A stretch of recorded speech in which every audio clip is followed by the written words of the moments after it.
விருப்பங்களை நிறைவேற்றி கொள்ளக்கூடிய அற்புதமான வாரம். சில விஷயங்களை நாம் பேசி தீர்த்துக்கணும், இல்லை அப்படின்னா நம்மளை பேச வச்சு தீர்த்துக்கணும். இதை ஒரு சூட்சமம் இருக்குது. விருச்சக ராசிக்காரர்கள் எப்பயுமே உங்களுக்கு நினச்ச விஷயத்தை நீங்கள் நினைக்கிறத நடத்திக்கிறத விட உங்கள் வீட்டில் உள்ளவங்கள்ட்ட சொல்லி நடத்திக்கிங்க. அதில் உங்களுக்கு ஒரு பெரிய பலமே ஏற்படும். உங்களுக்கு ஒரு பீஸா பிடிக்குது, சாப்பிடணும்னு ஆசைப்பட்றீங்க, நீங்கள் ஆர்டர் போட வேண்டாம். உங்கள் குழந்தைங்கள்ட்ட சொல்லி பீஸா உனக்கு பிடிக்குமா இன்றைக்கின்னு கேட்டால் ஆமான்னுவாங்க. நீங்கள் ஆர்டர் போடுங்க, குழந்தைக்கு பிடிக்குதுன்னு ஆர்டர் போட்டு நீங்களும் சாப்பிட்லாம்.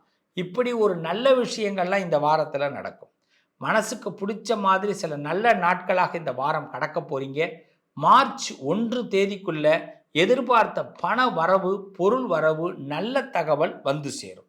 அதே மாதிரி நீண்ட நாளாக இருந்த ஒரு பிரச்சனை குடும்பத்தில் வெடிச்சிருமோன்னு பயந்துகிட்டு இருந்திருப்பீங்க, அப்படியே புஷ்வான மாதிரி போயிடும். ஒரு கவலையும் படாதீங்க, கடவுள் உங்கள் பக்கம் இருக்கார்.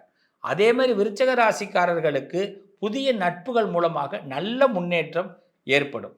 வியாபாரத்தில் இருக்கிறவங்களுக்கு பார்த்தீங்கன்னா எதிர்பாராத சில சச்சரவுகள், அதாவது ஒரு சங்கடம் மாதிரி வரும். ஆனால் அது நம்மளை இன்டிமேஷன் கொடுக்கறதாக நீங்கள் நினச்சிக்கணும். அது பேர் சங்கடம் இல்லை, இன்டிமேஷன். வீட்டில் திடீர்னு கரையாக இருக்கிறது தெரிய வரும்.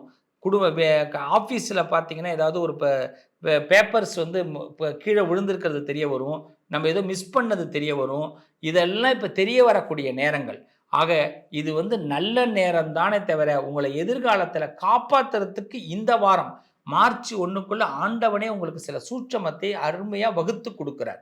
ஸோ விருச்சகம் சிறப்பாக இருக்க போறீங்க. இந்த வாரத்தில் கொஞ்சம் விழிப்புணர்வோடு இருக்க வேண்டும். சிவபெருமானை வழிபாடு பண்ணுங்க, சித்தம் தெளியும், நல்ல முன்னேற்றம் ஏற்படும்.